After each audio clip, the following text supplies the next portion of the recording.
अरे पूछो मत।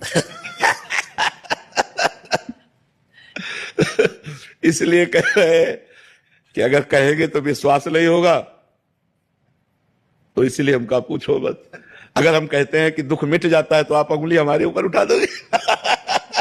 तो अगर कहो कि मंत्र जपने से क्या दुख मिट जाते हो, अगर हम कहते हैं हाँ, तो आप कहोगे आप ही भोग रहे हो, अभी तक क्या मंत्र नहीं जप पाए क्या। बात यह है कि पूर्व जो प्रारब्ध निश्चित हो गया है उसे भोगना पड़ेगा।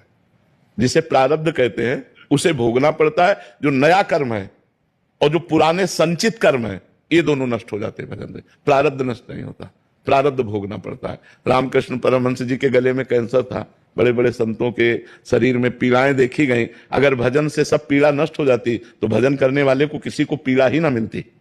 आप विचार करके देखो, जितने बड़े बड़े संत या कोई भी भगत है, पीड़ा से युक्त पाया जाता है, क्योंकि उसके प्रारब्धों का नाश होता है। पूर्व संचित कर्म भस्म कर देते हैं भगवान, और क्रियमाण माने वर्तमान में जो हमसे गलती होती है उसे क्षमा कर देंगे।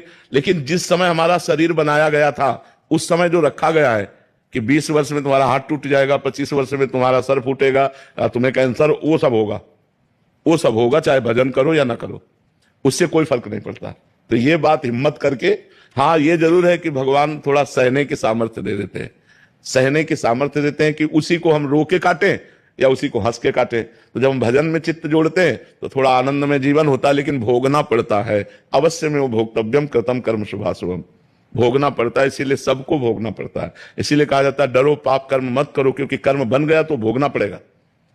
अभी मनुष्य जन्म है तो नाम जप करके, भगवान का आराधन करके, तीर्थयाटन करके, दूसरों की सेवा करके आप मिटा सकते हो, और मनुष्य जन्म छूट गया फिर नहीं मिटा पाओगे, फिर तो भोगना ही भोगना है। इसलिए खूब नाम जप करो और जो कष्ट आवे उसे भोग लो, भगवान का प्रसाद मान करके निकल चलो। बहुत भयावह संसार है, बहुत कष्टमय संसार है, पता नहीं लोग कैसे जीते हैं।